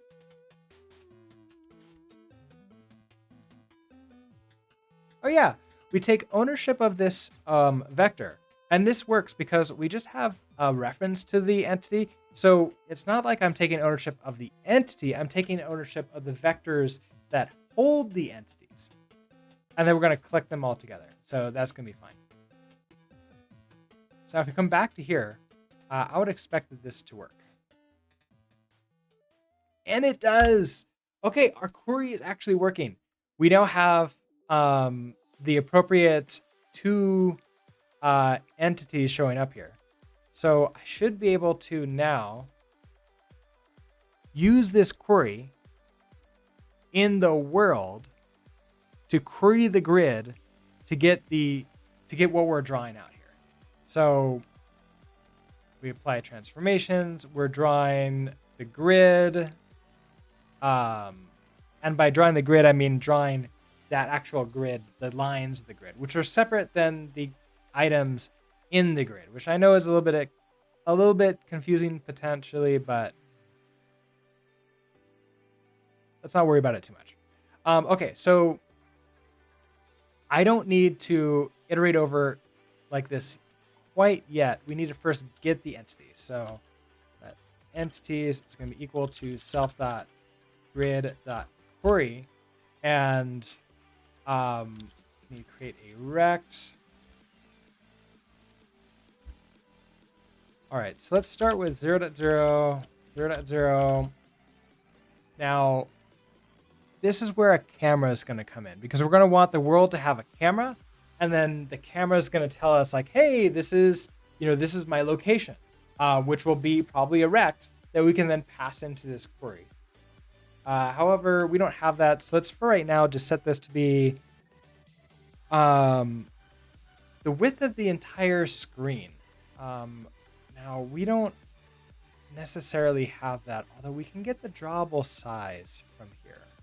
That being said, this is a temporary solution, so I'm just going to do like 1000. What are you? We're 1280 by 720. So I should be able to get 1280, 720, and that should be fine. This is going to basically just draw out everything that we can see starting from 0, 0. Okay, so that gives us this vector entities. So we're going to now, instead of self entities, it'll be entities, get ourselves an iterator, and then try for each. And tell the entities to draw out. And no errors. Let's try running this. Let's see if we can get our circle drawn out.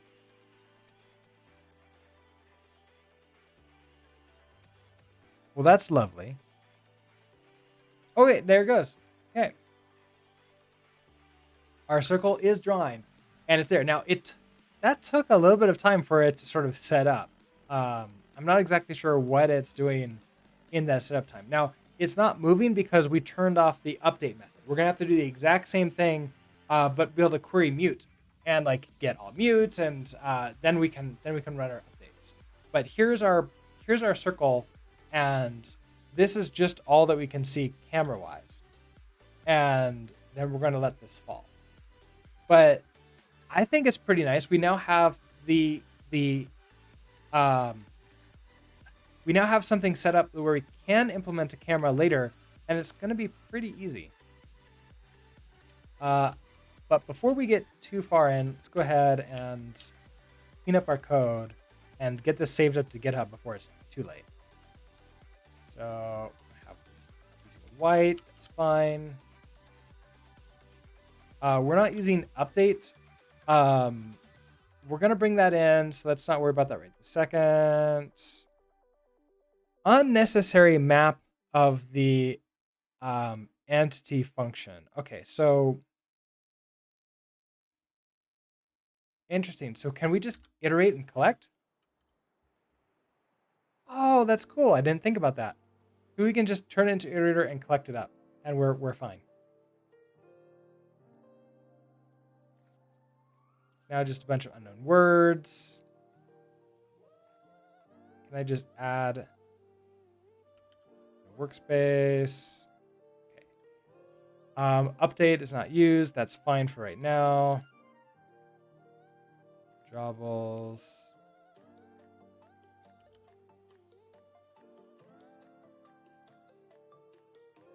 Okay, we're not using a mesh here. Let's not worry about you. GLES. We're going to add you in here. VSync. Yeah, we're going to add you. Okay. We only have one warning, and that's for that update function, which we're going to fix next. So let's go ahead and send all of this up to GitHub. So we are storing entities in a grid and drawing them out. The nice thing about this is it also means we're only drawing what's on the screen. I don't have to do anything else to sort of like try to figure out, are you on the screen when I draw you? Instead, I'm literally only querying, like I'm only running the draw functions of the entities that are on the screen. Now, there could be problems coming up. Little bugs like if you're close to the edge of the screen, like part of you isn't showing. So I might want my query to be a little bit bigger than what I'm actually showing, but that can be the camera can like, we can sort of update our query at that point in time. All right, so fresh slate here. Let's now implement an update for this. So we're gonna come back into the main library and update. Okay, we call self.world update. So we're gonna go into world. We have this update here. But this is where, so what's happening here? Um, self self.dest.x. I don't think we need to do. Let's see, what was this dest?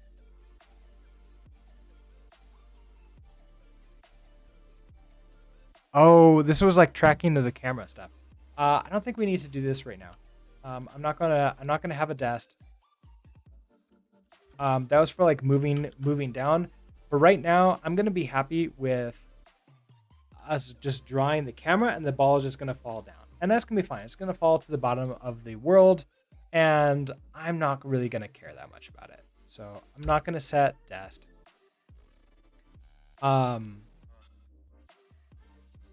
We are extracting out gravity first. And then we're saying, okay, so here's all our entities. We want to iterate over them and update them. But first, we need to get all the entities. In order to get all the entities, we need to start moving backwards. So what are, self-to-dest. Okay, so push transform. So the apply transformations, all this transform stuff, we're gonna have to do this in the camera most likely, but maybe here too. I'm not exactly sure. I'm gonna keep these commented out so I can remember how we did them, and we're going to come back to this later once we have a camera. All right. Now we need to get the entities, but we need to get mutable entities. So we're gonna go to the cell, and instead of this get all, we're gonna add another one.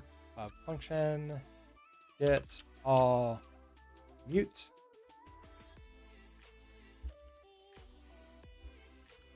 This is going to be a vector of mutable references to entity. So this is going to be exactly the same thing that we have there, except it's going to be just entities dot iter mute dot collect, and that's it. Then we're going to come back into the grid, and we're going to have the exact same thing as this query for entities, except it's going to be mutable now. So this query, I want to copy you. And you're going to be query mute. And you're going to give us a mutable reference to the entities. The start index, these are all going to be exactly the same. Entities equals, we sort of set that up. We then loop through here, and instead of get all, it's going to be get all mute.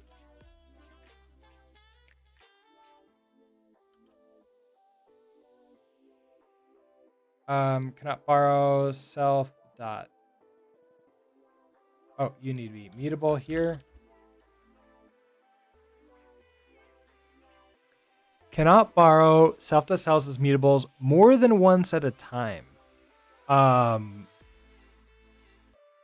Because we constantly borrow this in each iteration of the loop. So this is going to be an interesting problem for us to solve. Is we need to loop through,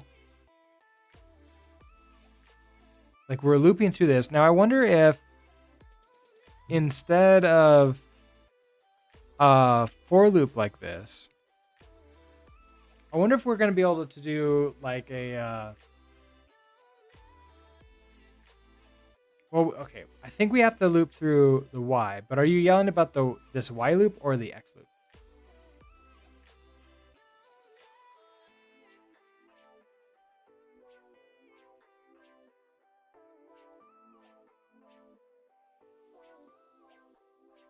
And I wonder if I can actually borrow it like that.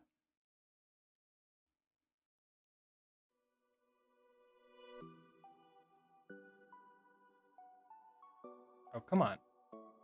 Just take me down to the bottom.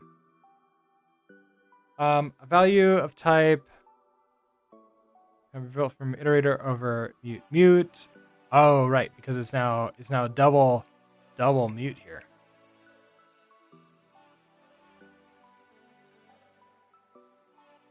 And even though we're taking ownership of the iterator, the entities,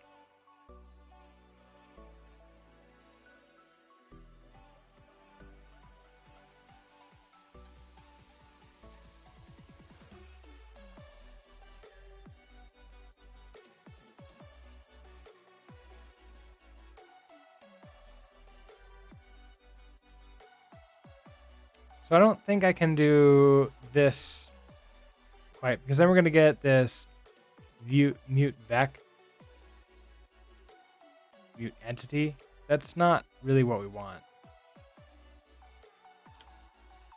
We want to get this out. Now, if I try to run this, we are going to get this error. So I like, there's no reason for me to run it unless there's a better error message that tells us I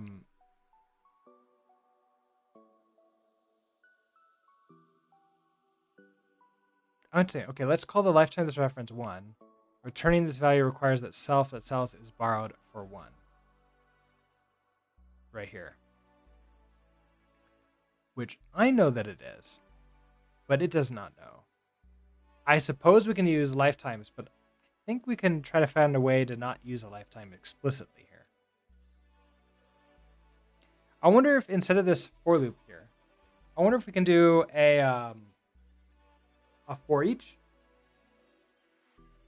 So let's try that. So for this index y, so for each of these going down, if I take a self dot cells position index y dot iter mute dot for each, that's going to give us a cell. And then I want to take the cell and push that into entities. So I'm going to do entities dot push cell dot get all mute.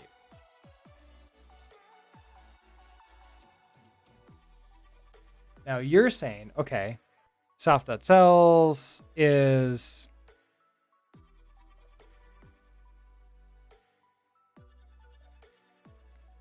oh, and I wonder if I need to, okay, so your mutable self in X and Y. So I've brought the problem down from down here up to here.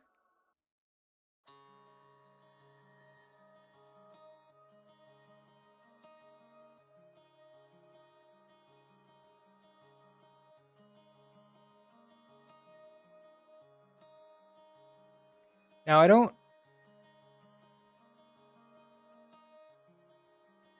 think that adding another for each here is going to actually solve the problem. We can try, but I think we're going to end up with the same problem. But let's say we try something like self dot cells dot iter mute dot for each, and then it's going to give us a row.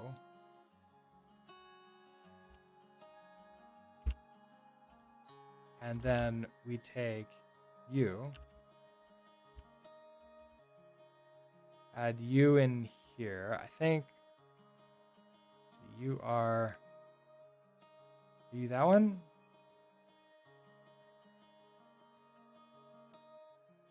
I think you're that one.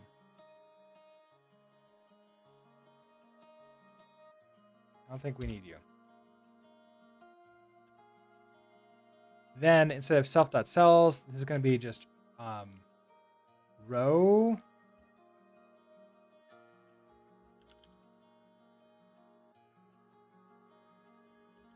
And then we do that.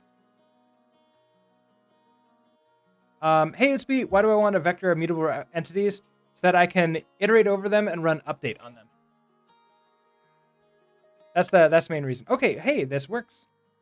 And then we're gonna call flatten and collect on you.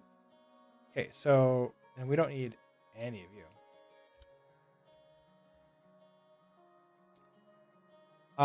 Okay, so query. Oh wait, you know what? There is a problem here. Is that we're now ignoring our query. We're just getting everything out. And actually, you know what? We want everything to be updated. So we actually want this to be essentially a get all, don't we? This isn't going to be a query. This is just going to be a get all entities. Mute.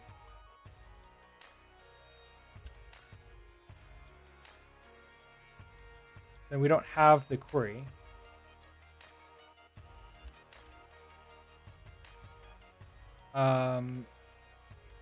Self.cells. Okay, so then we don't need, this is really just gonna be the row.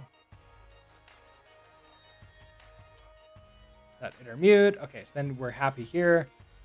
Get all entities mute is now available to us in the world. So in update, we're gonna say that entities, you need to be mutable, equals self.grid.get all entities mute. That gives us this vector of mutable entities. I now loop through all of these. And update them.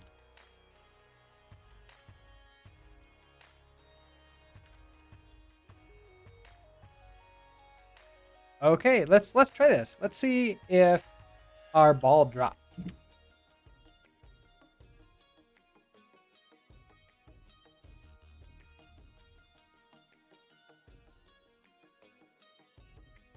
And there it goes. Now we have like the camera is just sitting here not moving around, so we're not gonna follow it anymore, which I think is gonna be fine.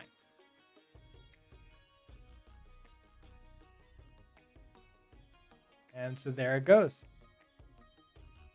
We can make that look a little bit nicer by updating the gravity force, maybe making it just a teensy bit faster.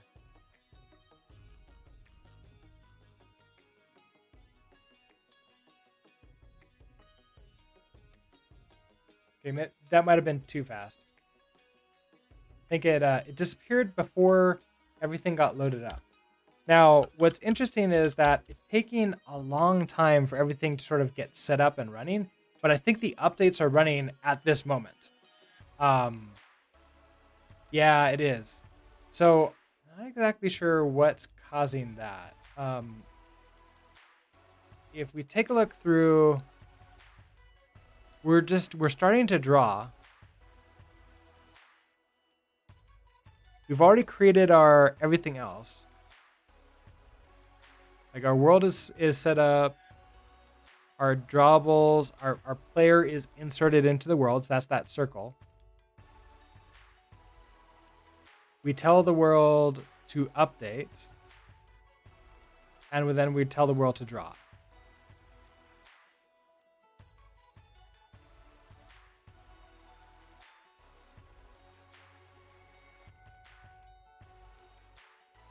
So we draw the grid. And we draw, we get all the entities, and then we draw them. But I'm not exactly sure, like when it's sort of frozen there with that white box around it, I'm not sure what that is and why that's causing it, why it takes so long for it to switch over to drawing the grid.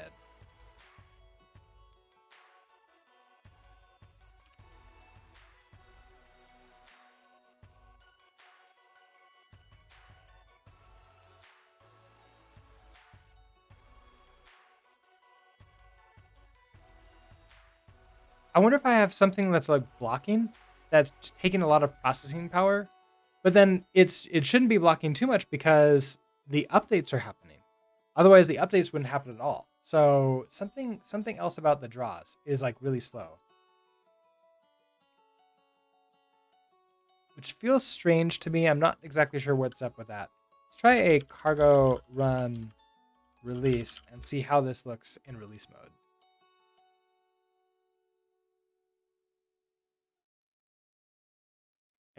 Well, it's faster, but pretty much exactly the same. The idea though is I can now create a platform essentially that we're going to position underneath the ball. It's going to go into our grid here. We're going to set it to be like collidable and it's not going to be affected by gravity. And the idea is that when the ball hits it, it just rests on top of it. And so that's our plan is to move there. Let's go ahead and clean up our code. We have a few warnings here. Yeah, so we don't have apply transformations. Let's just go ahead and just get rid of these.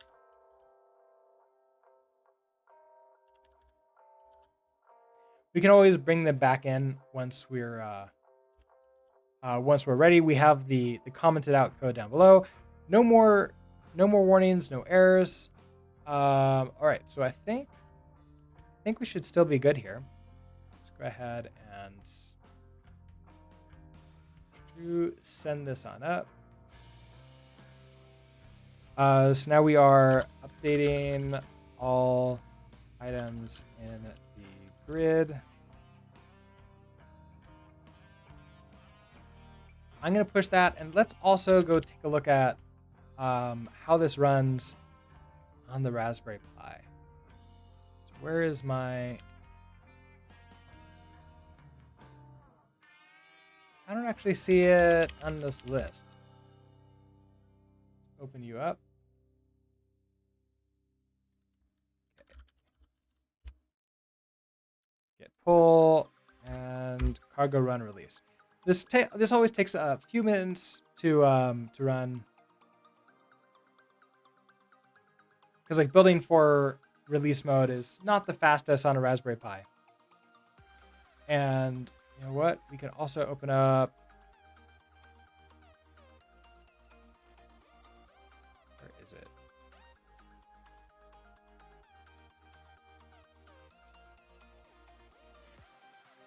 Task Manager. Sort of see how this is running here. 26% usage. So we're using 2% of the CPU just for this game platform. It's being used a lot more somewhere else. Interesting.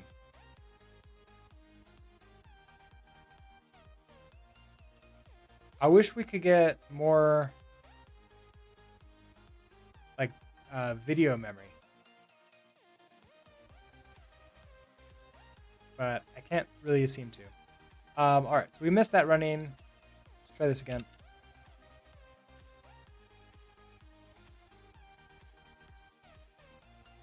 And there we go. So we did see that pause. That didn't happen. Now we can fix that behind the scenes, like with just a splash screen, so that it doesn't start running the simulation or the game until we start playing. Like that's probably the easiest thing for us to do, is to have a splash screen, so that way any like pause is just while it's loading. It's not actually running the game right from the beginning. But we got that nice smooth sort of ball falling due to gravity. So I think that's pretty good for us. So what I'm going to do next time, I'm thinking that we want to create our platform and drop that in to the grid and tell it that it's collidable, so that it hits. So that's going to be my plan. But